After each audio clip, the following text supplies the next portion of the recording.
If your to-do list breeds overnight, you need to try the 3-3-3 productivity rule, which, if I'm being totally honest, last week I didn't even actually know what it was. But just to keep it super simple, 3 hours of deep work, 3 short wins, and then 3 maintenance activities. That's all.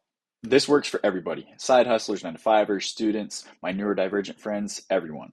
It's actually a method created by Oliver Berkman, and it avoids tool hopping and sets a ceiling that really aligns with how our brains actually work. Now, to quote our friend Mr. Berkman, this is what he describes it as, since it's his creation. It's to spend 3 hours on my most important current project, having defined some kind of specific goal for the progress I aim to make on it that day. To complete 3 shorter tasks, usually urgent to-dos or sticky tasks I've been avoiding, usually just a few minutes each.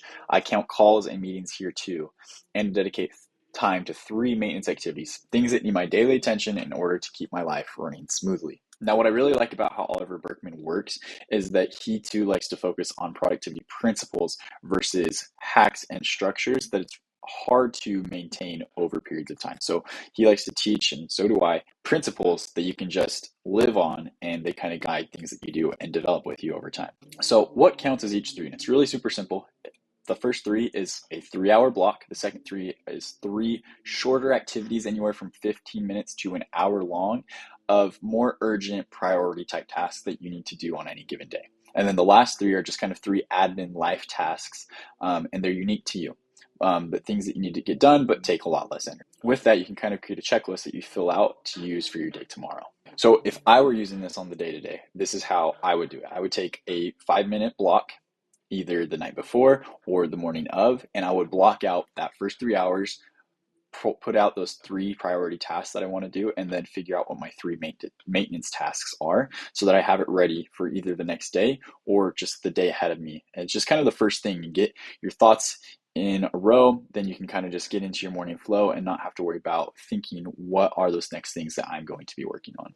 So with that, it can be kind of important to block those periods of time so that you have those buffers in your calendar, so they're not getting filled in with other things, so that people aren't trying to schedule you during those times. So I would recommend either, during that 5 to 10 minutes that you're scheduling that morning, that evening before, take some time to actually put those blocks into your calendar so they're there set in stone and they're a lot less easily changed. How do you actually get 3 hours of uninterrupted work? And that's why it's definitely most important to protect this at all costs. It's stuff just like having a soft start time. So it's not like set in stone, if I don't start by this time, everything falls to pieces. That's not how it works. Give yourself some grace, but you're kind of working towards around this time is when I'm jumping into things. Leave your phone out of the room. Basically remove the just constant notifications, the things that are going to distract you during that 3 hour period. Maybe you focus on just having one tab open at a time during that period. Another thing you can do is you could just set that 3 hours in stone at the same time every day during the week, and you can have it auto decline calendar invitations. So then you never have meetings or things that you're supposed to be in during that block because you're never available. So when that 3 hour work block is over, it's time to run the 3 shorter tasks. And these can be a lot of different things. The beauty of the structure, if you read the article by Berkman, which I have linked below and a couple different ones on this, is that it's vague for a reason. But these are the things that have more priority, have more needle advancing capacity to them, but kind of where you have to interact with other people. So, I mean, this can be phone calls and meetings, urgent emails that you need to respond to. If you're in school, these are like big homework tasks and whatnot. So it really leaves it open to what those things are that you're going to focus on during the day, but it doesn't limit you at the same time. But one thing you can kind of use as a general rule for this is, what is a task that will have like a proof that I've completed it? And that's a good thing that you can use to mark that, this is going to fit here. And so then you can kind of see at the end of the day, okay, like I did these 3 things. I can see concrete evidence that I've completed them. And, that's just more there to help you feel better about what you've done and create that evidence for you the next day that, I'm productive, I'm effective, and I'm doing the things that I need to be doing. And then the last 3 is really creates kind of an admin in your day to day. So you don't have to go into a shame spiral for not having things done that are low energy, low priority tasks, but still kind of need to happen. And so these are just kind of the maintenance things.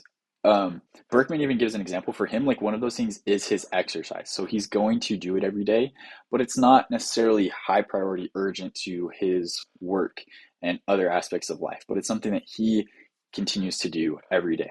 So it can be just really low value, low priority, I wouldn't say low value because exercise is super high value, but this is going through the rest of your emails, doing some reading, different things like that. It can be, again, it's vague because it's open to you, to your creativity, and to your applicability. In terms of scheduling, this section is helpful to stack next to things that are natural transitions. So, it's around coming into meal times, or you're about to leave or log out for the day, stuff like that, so that it's kind of helping you unwind as you finish things out, especially if you're looking at it from like a work perspective.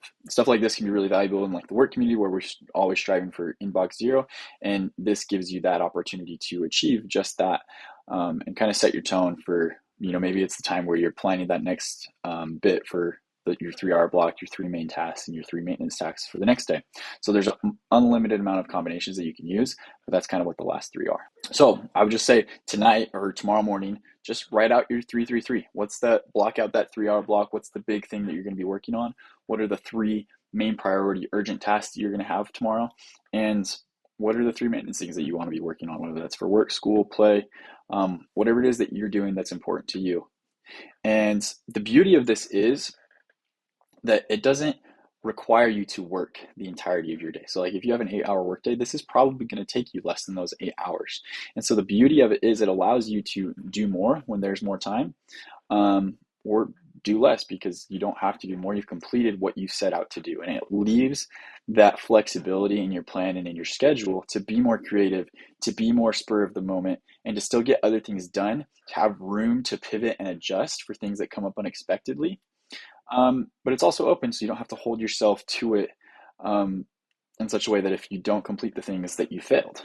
It's open for creativity. It's open for you to decide how you actually want to implement it into work. So if you want to see more content like this, please like and subscribe. Check out the links below to some more articles on the 3-3-3 productivity method. I found them super insightful. I hope that sharing them with you can be instructive. Additionally, if you'd like to join my school community for more content like this, to be productive and interactive with other entrepreneurs and growers and shakers and movers that are trying to do similar things to you. I'll see you next time.